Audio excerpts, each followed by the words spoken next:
Hello, this is the Provoked Prawn, and this is Blue Microphone's Yeti X. This is a brand new microphone from Blue that represents an interesting addition to the range for a number of different reasons.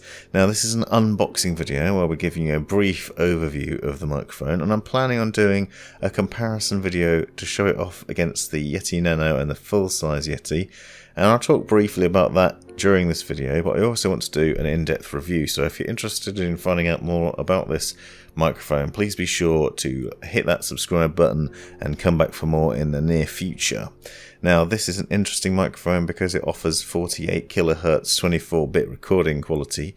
It also comes with 4 condensers.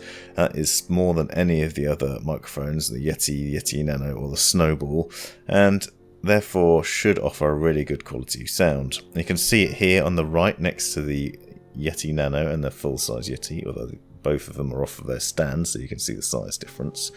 It's worth noting that the Yeti X has 4 polar patterns: Cardioid, Omni, Directional, Bi-Directional and Stereo mode.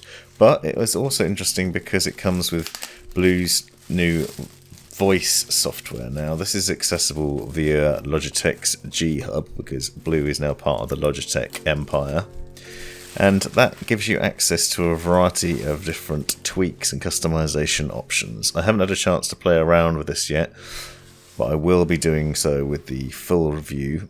And this is just to give you an idea what the microphone sounds like fresh out the box, plugged into the machine and recording without any settings tweaked. So it gives you an idea of the quality of the microphone immediately. Now, I've always been a big fan of Blue's microphones. I've been using the Yeti Nano and the full-size Yeti for my voiceovers for quite a while now, so most of the videos on my channel include voiceovers completed with these Yeti microphones. To give you a comparison, if you want to check out other videos to get an idea of the difference. But this microphone is a slightly more premium quality, and it should be because it costs around $169, £169, and it's quite sturdy and has a very premium look and feel to it, as you'll see. Another highlight to it, which I'll show you a bit later on in the video, is it comes with an LED monitoring system. This is pretty cool, and I've seen something similar on the Samsung G-Track Pro microphone that I did an unboxing review of. That basically is a little LED light system that lets you know when the volumes are going too loud. So if you're talking too loudly, you get a little metering system that lets you know, and you'll get a yellow and red lights light up on the microphone to say, whoa, you're talking a bit too loudly. This is obviously perfect for someone like me that's doing voiceovers, and gives you a visual cue to when you're getting a bit too loud and you might be ruining your audio. It's obviously excellent for anybody that wants to do podcasting or streaming or anything like that as well. And so it gives you a really high quality and easy way to access that. There's also similar design accents to the Yeti Nano, but it is a much larger, more in-your-face microphone, although it comes with a very black and light-absorbing design facet to it, which actually made it a bit of a nightmare to record, I'll be honest. Comes with a 2-meter micro USB cable. I really wish it was USB-C, and a very sturdy and quite heavy little stand that goes on your desk. Also a very premium design, and you can see it's very shiny and has a really cool feature to it. Now, on the front you get the LED monitoring lights, which you'll see light up a bit later on, and a gain control knob. Underneath you have access to a headphone monitoring jack, so you can plug your headphones directly into this so you can get a gauge of that. This wheel on the front also doubles as a way to put the balance between the two, so you can hear the mic within your headset and monitor it in both directions and adjust that, which is kind of similar to the chat game mix that you see on the SteelSeries headsets and the Astro A50 and A40 headsets that I've tested out recently. On the rear you have access to the polar patterns. Basically press a button to switch between those. One thing of note that you'll see when I compare it with the original Yeti is a slight design change in the sort of oval shape to the top of the microphone and the body as well. The previous one was quite round. This is more pointy and yet retains that extremely awesome premium finish to it. Here you can see them side by side, so the original Yeti microphone on the left and then the new Yeti X, and you can see there's a much more oval shape to the new one. The old has got a round top to it. And quite an old-fashioned setup now. I've had this microphone for a couple of years, and you can see the game wheel on the back and the polar pattern switch. Everything's a button now, basically. There's a little dial on the front, but that dial on the front also pushes in to mute, which is a similar design facet to the Yeti Nano, and you get a little red ring around it to let you know that it's muted. So this is multifunction buttons basically on the front for the control of the gain, the mic monitoring, and to mute and unmute the microphone with ease. Underneath you can see where you plug in the micro USB cable and the headphone jack if you want to monitor it. You'll also notice there is a thread there for screwing onto a boom arm. Now I will show you how to do that in a minute, and I'm happy to report it works with Yeti's Yeticaster boom arm, so it's really easy to do.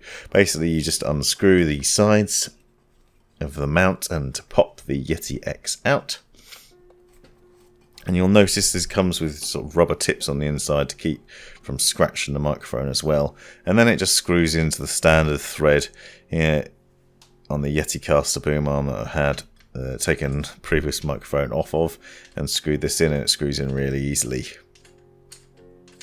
So obviously you've got the stand that comes with it, but it is boom arm mountable if you so wish to do so.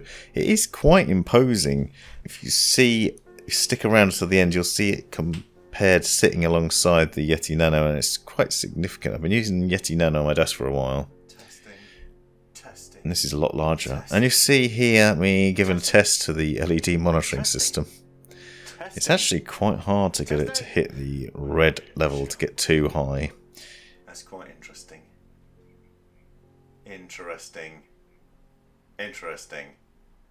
Hitting the top level. It is really nice to have that visual representation of it here. Now you can see, as I was saying, if you just push that button in, that mutes it and unmutes it, and you get the red ring to let you know. It isn't quiet though. Obviously you've got that click on it, and now I did the HyperX Quadcast unboxing and overview recently, and they've got a tap to mute functionality on that, which is a lot quieter. Obviously the Yeti X doesn't come with a shock mount or anything like that, so that's worth checking out as well. So make sure you have a look at my channel, and links in the description to check out the HyperX Quadcast, because that was also another interesting microphone.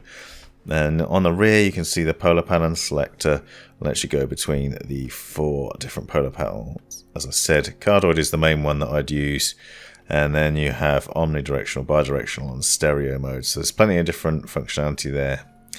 If you note at the bottom, you'll see the little LED is lit up on the microphone, and here you can switch between that and putting more balance towards the headphones and get that mix going on. This is all adjustable within the software, which unfortunately I haven't gotten recordings of yet, but I will show you if you stick around for the full review.